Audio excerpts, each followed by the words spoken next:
Victoria Mercier, aka Annalum, and welcome to my studio. Today is a very short video to answer a question. A couple of days ago I loaded a video called How to Tighten a Loose Canvas. That's right there. And when I posted it on my Facebook page, I received a question from my friend Maria Clark, who said she noticed that when I was fixing the canvas that there was a lot of paint on the back of my canvas, which for me is normal because when I do my pours, paint ends up everywhere. And that had recently happened to her, and she felt that she needed to cover it up, so she covered it with a craft paper, but she wanted to know what the norm was in the art world. So I was going to write her a really long answer on Facebook, and then I thought I'll just do this quick video and answer her question. So, traditionally, so this is traditionally before internet and websites became a really big thing. So kind of like the mid-90s and before, what would happen is an artist would complete a canvas. This isn't a canvas, but we'll pretend it's a canvas. So they would complete a canvas and sell it or whatever, and then someone would want to have it framed.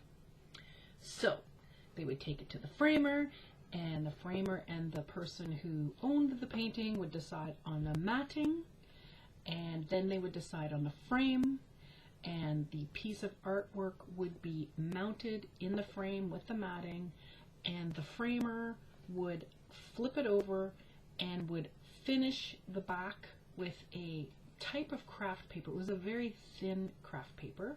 So they would finish the back, and then if it was an original piece of artwork that came with an artist biography or some additional information, keeping in mind this is before the internet and websites, so the only way to contact an artist was either through their gallery, or some artists would give an information package that went on the back of their artwork when it was sold, so that the person would be able to contact them in the future. That was mounted on the back of the paper, and that's how artwork was traditionally sold. So the back would have the frame and then the painting, and then the paper would cover this part here, and it would be loose, but it would be to cover up the back and to protect the painting. That's how it was traditionally done. Now, I don't do that for a couple of reasons. One, I try to do pieces that can be sold without framing, like this. So my pours usually go over the side. I put my information on the back, so I'll have my logo and I have my provenance and whatever else I want on it, and I will have a hanging hook, and then that is sold like that. That's kind of the new modern way of doing things. I have covered the back of some of my paintings, of my what's considered my fine art paintings or my limited edition series. I have matted and framed and hung up, but in general I don't do that anymore. Here is one of my messy ones. So you can see I have paint on the back. I apply my biography and provenance information on the canvas before it leaves my house, before I give it to the person who has purchased it, and there's a very good reason for that. It's not traditional. This is a choice that I made when I decided to brand myself, so that when a piece of artwork left my home, there was no way that the person would not be able to find me and come back to me if they wanted to purchase another piece. I believe that what I do is unusual. A lot of artists still either don't supply this information, they just sign the front and they sell it, or they will supply it loosely, and then when a piece is mounted and matted and framed, it's available, so when the framer covers the back with the craft paper, it can be applied on the back.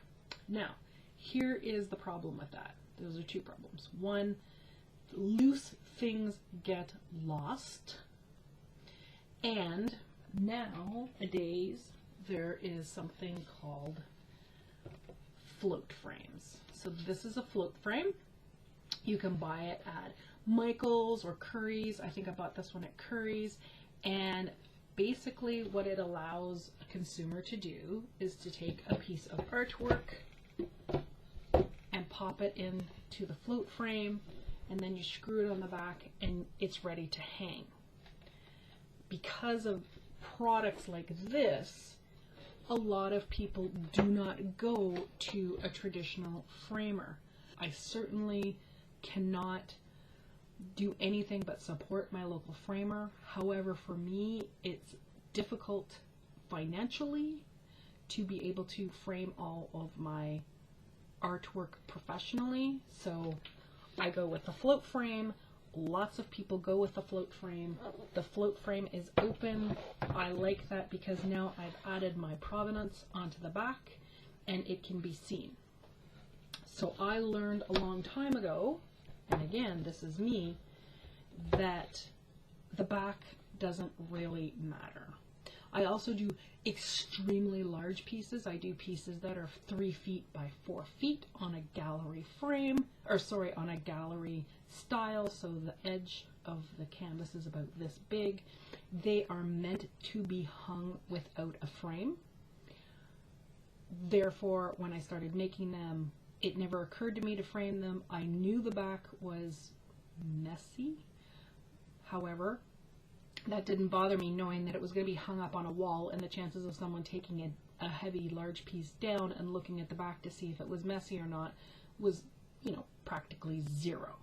So, Maria, to answer your question, yes, traditionally people would take pieces to get framed, and the framer, the professional framer, would ensure that the back of the piece, so here, if this was framed, they would put the paper from right about here and leave like a 1/2 inch or a 1/4 inch profile all the way around the back.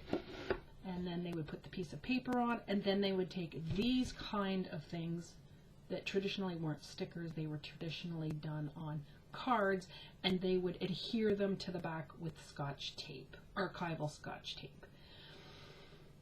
Is it necessary? No, it's not necessary. And I believe, and this is just my opinion, that in general we're falling away from that as artists. And as consumers, we kind of want things to be faster, quicker. And the float frame answers those questions. So I just had to learn to be okay with my messiness in the back.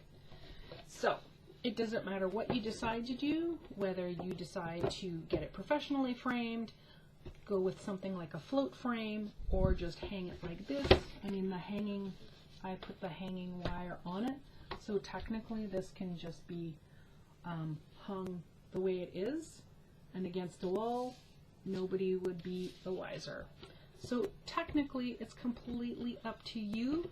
I don't think there's a norm anymore. Obviously, if I was a consumer and I paid several $1,000s for a piece of art, I would probably want to display it in my home in a professional frame. It's another reason why I don't frame my artwork, because I don't want to put the time and effort into framing it, and then it doesn't go with the purchaser's decor, and they end up taking it out of the frame and putting it into something else. So for me, I can also sell my work a little bit cheaper because it doesn't come framed, and I don't do watercolor or anything normally that's flat, which would look better with a matting. I let the purchaser decide how they want to frame it, if they want to frame it, and if they go with a professional framing, I mean, they might not even want all of the extras like the paper in the back or whatever. So that's kind of a long answer to your short question. I hope this helps. I hope this helps other people. And if you like this information video, please give it a thumbs up and subscribe to me right here so you can follow me on my artful journey and ask questions. I will take questions down in the dibbly-doo, or you can private message me, and I would love to hear from you. It's always better when you're here. I'll see you later.